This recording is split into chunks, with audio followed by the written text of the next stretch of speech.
variable, you will see here, I already put them in there. And you have it too. It's advertise budget, thousands of pounds.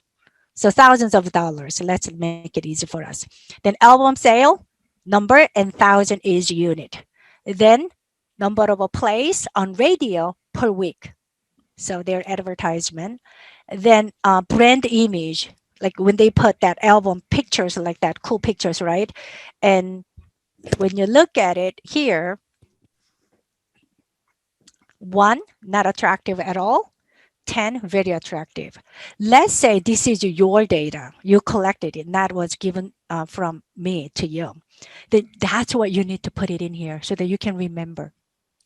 Okay, otherwise, you don't remember everything about your data later on. So always add some information to this data view for you so that you have that extra information in your data sheet. Got it?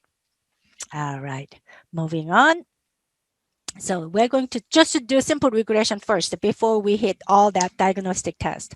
First one is go analyze and move to simple regression is right there.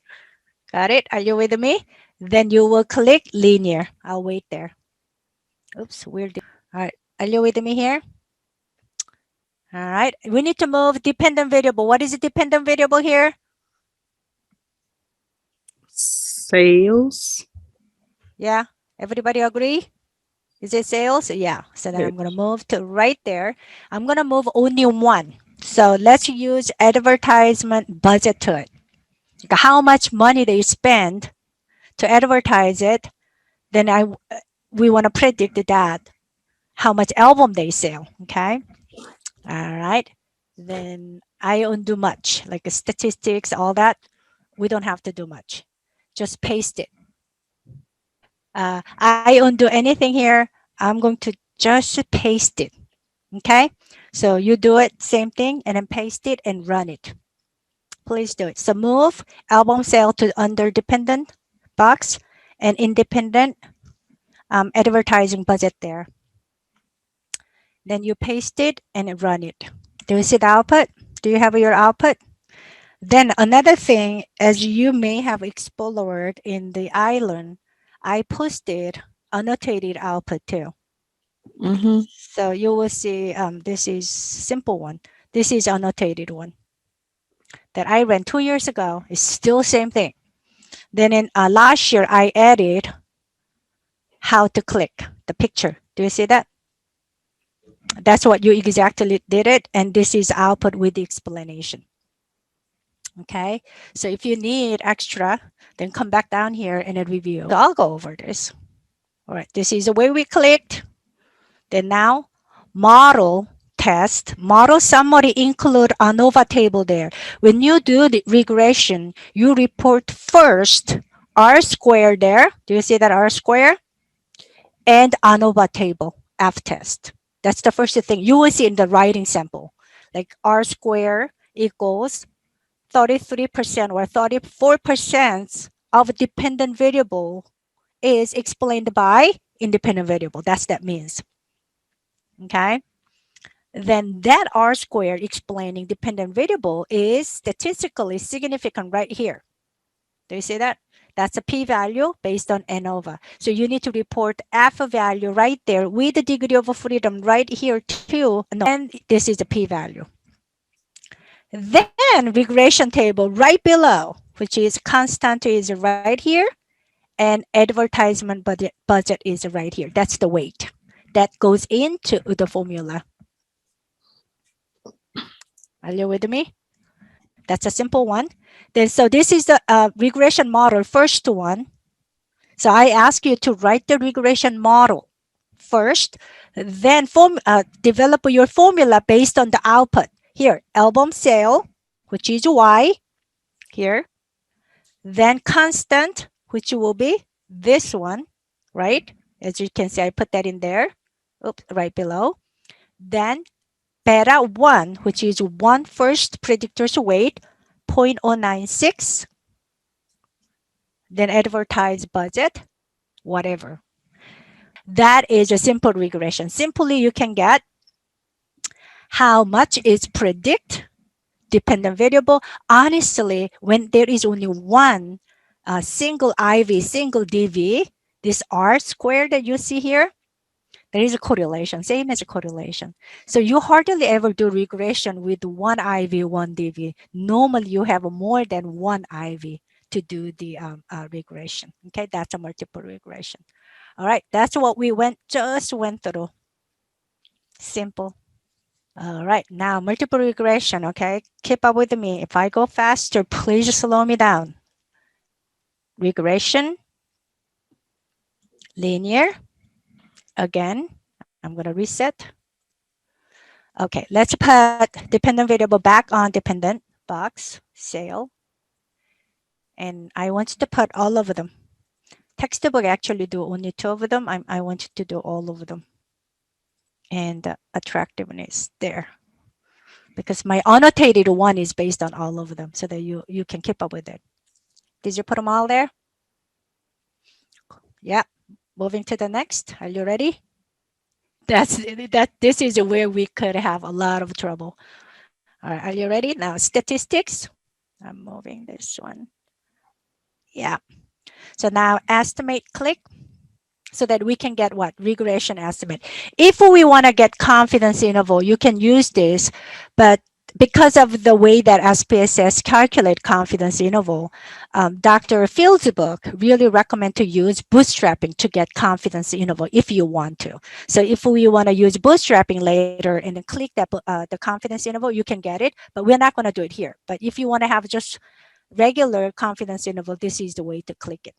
Then now I want to click all of them because you test a lot of them, okay? And it'll come out later. Then I want to also click case-wise diagnostics and keep number 3 there. Some people say this is for case-wide diagnostics is for dependent variable outlier test, okay? And then some people put 2 there if they want to be more strict. Generally 3 is good to go. And the output will identify anything above 3, okay? All right, then continue. Clicked, continue. All right, then now I'm going to go plots.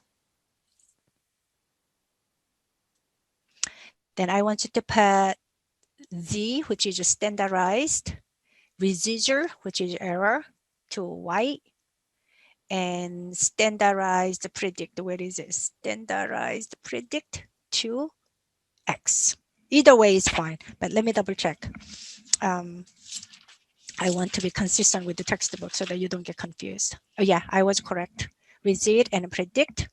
Then also, this one actually do the homogeneity of a variance test and linearity test. Product whole thing, this one tests the linearity, it'll come out later. And then I have another annotated output actually explains what I'm talking about right now. Then histogram, normality, normal probability plot, it's for the normality test of your dependent variable. Did you click what I clicked here? Okay. Then continue. Textbook actually do another plot, suggest another plot, but at the end of the day, it's the same output. So I'm not doing it. But if you want to do another plot, you can click next, then put another plot there. That's what textbook explains. What is it? 301, but don't worry about it. Just with one, we can test assumption. So then continue. Then now save. This is another one. You need to click a lot of them here, okay? So now we're going to click on standardized, standardized here, and standardized parallel so that we have data to do the plots. Then we don't really have to click this, but I'm going to just continue with the textbook so that you have a place to return. Just click this and click this. It all generates another data. I will show you what it is. And standardized, deleted. We don't really use this too, but that's what textbook does. Then standardized, and covariance ratio. And all of this, that's the influential cases test for the case. And this one is for variable. And then we don't have to do, no, we don't have to do, we don't have to do. All right, this is it. Did you click all of them based on what I did? Okay.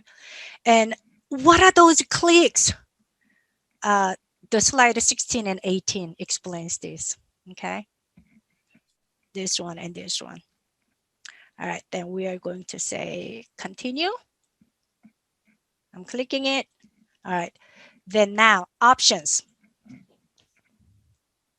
For regression, oh, don't, yeah. For regression, if we ever have a missing, all right, we don't use a pairwise. It has to be list wide to be accurate. Remember that, okay? And then I made that note also somewhere in the your annotated one.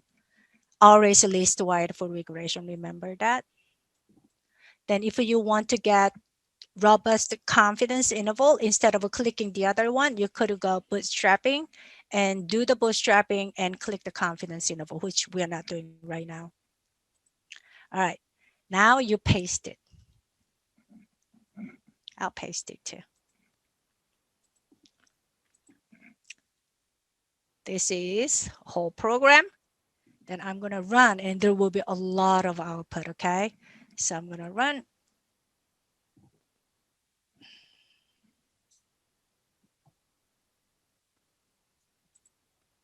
Here we go. Do you have yours? Yep, yep. Are you ready to make a note? I have notes also, exactly same one, where annotated one, multiple regression. So I actually updated a little bit of it and uploaded today. So if you actually printed it out, this one I had a hard copy. I just added a little bit more explanation. So here, this is what I explained, what I just did. I added a couple of them in it so that you can understand what those are. You could so we kept this one, remember, to the outlier test at 3, standardized 3, so that we can um, go with a default. But some researchers, like I said, change it to 2 to be more robust in terms of catching their outliers. Then Dubbin Watson's test, which is up down here. We don't use it unless your independent variable is in meaningful sequence, like they're highly correlated because you measure once, and then in 2 days later you measure another one, and they could be highly correlated. Then you want to check independence of these IVs. Then you use Dubbin Watson. That's why I put the notes there. That's a new one. Then all others that I explained one after the other. Got it? This is what we just did. Then you have output here. Oh, this is later. I'll show you later. Then descriptive stats. Then it starts with correlation. Why do we look at correlation? Correlation is the strong indicator of regression output. So correlation is always what we do when we report even regression. We report descriptive stats, which means mean, standard deviation, mean and max, or ranges or something like that. That's one. Then correlation table, that's the second one that you report automatically. That's together descriptive stats. From the correlation table up here, all right, and you can see some high correlations like this, yellow highlighted. That means there is a strong relationships or predictions. And you can see that. Also, from correlation, you could detect potential multicollinearity right there. If you see correlation between particularly album sale is output. Let me just move this one a little bit up here. Radio, and there is another one down here. But when you look at the correlation amongst independent variables, predictors, if they are pretty high, like a 0.8 something, then there is definitely multicollinearity issue right there. You can detect preliminarily from correlation table. So we look at correlation table to feel for the data, then go down. Then this is a regression. Again, regression start with R square. Do you see that? And 67% explained by these 3 predictors, which is huge to me, Okay, it never happens in our field, but it could happen in exercise physiology. And that prediction is statistically significant F test and ANOVA. You always report again when you report the regression R square and ANOVA table. Okay, then you will see because we click something, there is a change statistics here with R square change F, and this one is not related to, this highlighted one is not related to R square earlier one, the green highlighted one. This is a lot more useful later on when we do model selection, not applicable for this one, that putting all IVs together, you don't have to look at that R square changes. We only look at this one. Okay, and in terms of R square and adjusted R square, their numbers needs to be close to each other, like similar. If it's too apart, then it's, this model is not healthy. So when you look at them, yeah, 6.665, 0.66, pretty close enough. It means it's a healthy model. Healthy model means dependent variable here, 3 of them predicting this model is healthy. Okay. So after ANOVA, so R square, ANOVA table, F value, P value, then you see degree of freedom to report, then go down. This is a regression table. Constant, then advertisement, and number of plays on radio, attractiveness of a band, all regression beta weights. And this is regression, the formula, then with the numbers, this is a formula that you need to write. Then also you have this formula depending on X1, X2, predictor 1, predictor 2, predictor 3.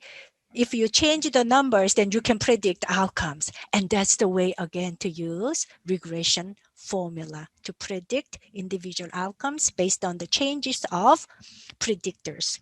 Okay. All right.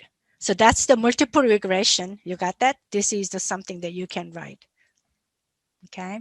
So again, I could have put weight loss here. Then based on the previous data, other weights, then you put individual data, then you can predict that individual's weight loss right here. That's the way to use it. Very, very strong, powerful tool, statistical tool to do it. Then in the output, you will see VIF, multicollinearity test. So now let's practice together. Go to the table. I actually printed out table. I always use it. It's in the lecture slide. I think it's 18. So multicollinearity, how do we test it? Anyone want to jump? Variance inflation factor greater than 10. VIF greater than 10. Good. So look at that VIF right there. Where did I, oh, did I change something? Okay, here we go. Any one of them are greater than 10? No. No. So you can say there is no multicollinearity amongst predictors. Got it? This is VIF. That's what we did. Okay. And then tolerance, which we didn't use it much, but I put that any tolerance below 0.2 could be problematic. Okay. That's just a standard criteria. In terms of looking at, where did it go? There is another one. Not this one. You don't have to worry about this. I just put more extra. Collinearity diagnostics. So multicollinearity test all 3 of them at the same time. And the collinearity diagnostic do 1-to-1, 1-to-1, 1-to-1. Okay. So I put that step by step, but I hardly ever.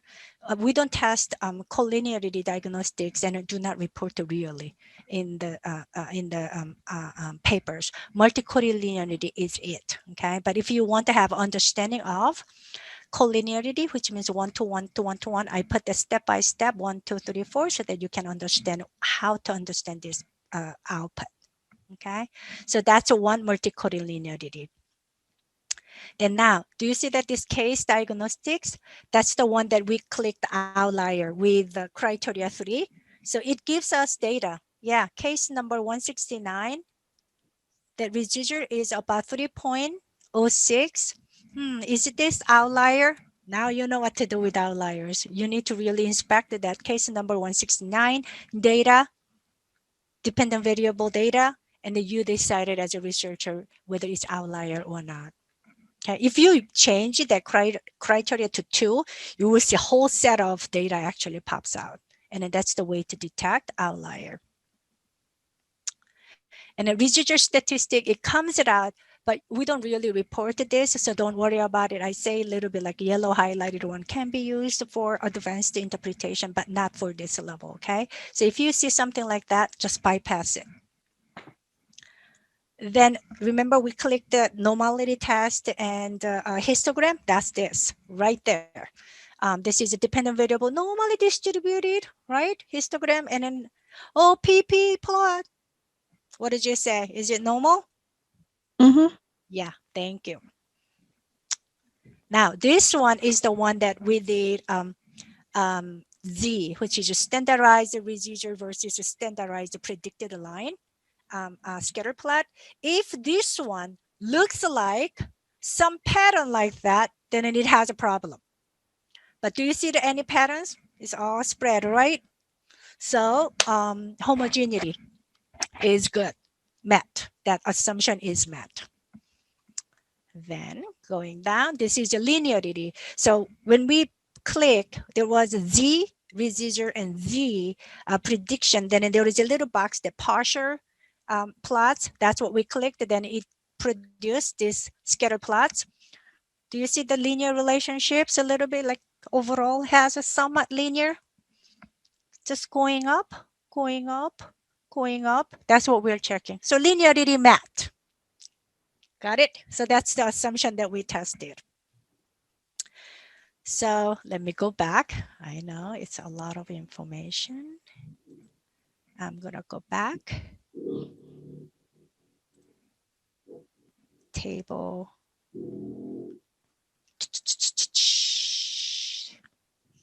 Not this one. We're going to get there. So we tested the linearity with the scatter plot. It met. We did not really do independence error, which uses this because our data type doesn't fit in there, that definition. So we did not use it. Homoscedasticity, which is homogeneity of the variance of all independent level. We tested it. It came out good, right? Then normality, we tested it, looks good. Then multicollinearity using this, what? Looks good. That's what we just did, okay? Now we are going to go this one, influential case analysis. All right, so we're doing extra. That's why regression, the reason people really like a regression and also use a regression because they check a lot of nuts and bolts before they got the outcome. And this one, these 2 steps are literally making sure, ensuring your data is healthy enough to do the regression. So assumption test 1, influential case test another one. Even they look at it case by case, 200 of them. Okay, how do we do that? We already did it. We all click them, and let me go back. The album multiple, yeah, here. So we already did. Let me just go back here. Because of those clicks that we did it together, look at this all the way until here. These are all generated. With this, we're going to test it. How do we do that? I want you to go the second step so that it becomes simpler for you to detect potential influential cases, not the whole data set, cases out of 200. Okay, so let's go to analyze. This one is also in that annotated the handouts, report, case summary. Are you with me? Got it? Then click. Then I want to move. Okay, let me just make this one bigger so that you can see better. And I want to do from Melanobis all the way to, I want to do this and leverage ratio, not really fit, but betas. Oh, let me just do all of them like that. And then move to variable. This much. So start with Mahalanobis distance, M distance, all the way down to standardized beta attract. And then move to variable list and paste it and run it. You don't have to do anything else. Just paste it and run it. Then you will see summary table, which is in also that annotated handouts, and all 200 of them. Oh, I didn't click one more thing. I'm sorry, I had to redo it. It's only 100 because I didn't change it. Analyze, let me go back. Report, summary. And here, I want to look at all of them. So I need to change that to 200 so that I can see entire data. Got it? Then, so get rid of that old paste, then just do this one paste and then run it. Then you will see entire 200. Do you see that like this? Okay. What I do though, when I actually play with my own data, I copy paste it in Excel. Then from Excel, I do descending, ascending so that I can see anything that meets the criteria. Okay. You cannot do it here directly. So I just copy paste it into Excel and do the sorting. Ascending, descending, and then see anything meets the criteria or above criteria or violate the criteria. That's the way I actually detect it. So you can do that. So how do we determine all these criteria? Okay, distance, cook distance, leverage value, covariance ratio, and fit, beta, beta, beta, beta, all variables. How do we do that? Okay, now I am going back the table 16 right here.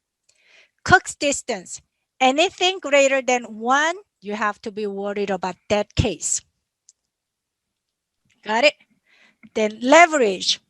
You need to calculate leverage based on your sample like that.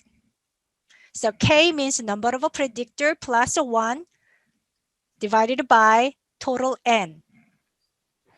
Okay, so when I calculated it based on our current data was 0.2. If any number is greater than 2 to 3 times of this number, so I'll use 3 times, okay, which means 0.6. If any number greater than that number, then you need to pay attention to that case. If you have a lot of them with that, then that means your data is not good one, okay? Then M distance, how do you calculate it? You could calculate it based on chi-square distribution. That's the example I have it. Or I have a large sample with this many, or smaller sample with 103 predictors, above 15 problematic, smaller one, value greater than 11 is problematic. Okay, so I'm gonna just use, I could use this one or I could use this one because ours is about 200, right? Sample size with the 3 predictors. So if any number of M distance above 15, then you need to pay attention to that case. Or if you have a set of them, you need to pay attention to those. So regression is this detailed. It goes into the each cases of predictors, okay? And beta, as a difference is beta. If anything above 1, you need to worry about it.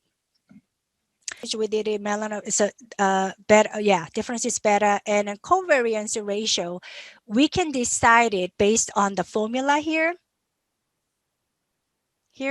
or generally speaking, I added in the table too, close to 1.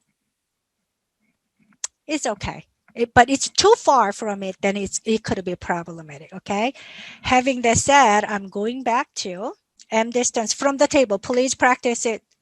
Don't stare at the screen only. Look at your table. What is it? We could use chi-square one, or depending on sample size and number of predictors, we could use it. So from our previous discussion, we decided to use what? 15, right? So smaller sample, 100 plus about 3 IVs. If it's greater than 15, we need to be concerned, right? So I'm going to sort. Okay. All right. Oh, this 200 is total. So, okay, I'm going to highlight it here. Until here, because we're using what? 15 as a criteria. Got it? Then and now let's look at Cook's distance. What is our criteria again, based on what we saw the table? What is it? One. I hear you, Matt. You said it. So I'm going to do it again, sorted. Largest first and sorted. None of them. Fine, right? Cook's distance, good. Okay, let's move to leverage. So we want to find out anything greater than 0.6, right? So we sort it again. Keep going it. None of them. Good. This is good data. All right. Then let's do this one last, okay? Then standardized fits, all of them, and the betas, all these, none of them should be what? F beta table. Go back to that table. It says one. Some researchers more recently they started using two. And then I even put the reference there because that was new to me. Oh, okay. So if we use more recent one, let's use two. We can do that. Then you sort them out as we just did it. If anything above two, then you highlight them. Then, so now when you highlight them, then you see like case by case. Let's say all of them are like getting highlighted like this, hypothetically. Oh, I think case number 138, 181, 17, 180. Oh, they are the problematic. I need to do something about it because it influenced the model accuracy of the prediction. These cases, not whole data set, but these cases. That's what you can do. But based on what we just saw, only these three. But if we want to get rid of these three, then what do we need to do? We need to get rid of least wide. Remember, that's the regression. So we need to get rid of all of them, or with any justification, we can just keep them. It's like going through what is that outlier? Okay, case process. That's what we just did. Based on the criteria, you look at them and then make the decision. Okay, and this linearity test actually came out automatically. And again, if we want to get robust confidence interval, use bootstrapping so that you can get the confidence interval of what? Beta weights. And it'll come out like this. If you run, so this is bootstrap coefficiency. You will see these are not really changing much.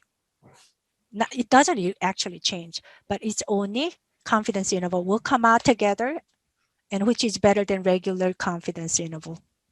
There are a number of regions using bootstrapping to fix the problem with the normality and even the homogeneity of it. You could use bootstrapping to fix the problem, okay, and a non-normal data.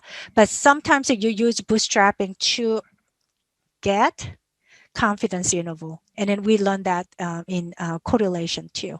To get the confidence interval of correlation, you could get them through bootstrapping as well.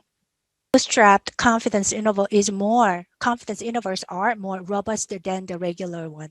And that's what they're suggesting in the more recent statistics. So that's why I'm doing it. But conceptual understanding, simple regression, and a multiple regression. And a multiple regression really entails of what?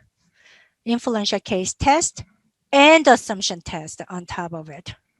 And then you interpret all of that. So what I wanted to do during this time, you don't have anything to submit, but I want you to really practice it. This is step number 6. It's posted also on Island, and understand the question. Just practice it. Look at, I ask you to report all of them. And the linearity, normality of error, homoscedasticity, and the multicollinearity. Only for the VIF, you don't have to worry about that collinearity one. And then based on the output, you will report it. Multicollinearity has a collinearity output, which you don't have to report. So That's what I went through in the annotated handout. So what I want you to do before you go to the homework assignment analysis, practice with what we did today, and then match with annotated output. Oh, this is this. Repeat it. Okay. If I don't use regression about 6 months, I have to go back my handouts again. Believe me, it's not that simple to memorize it unless this is your daily job. Okay. So I want you to practice like that. When you feel comfortable, go to stat 6 data and do it. And then you will see like, oh yeah, this is the way we interpreted it. And then you change the language based on stat 6 data.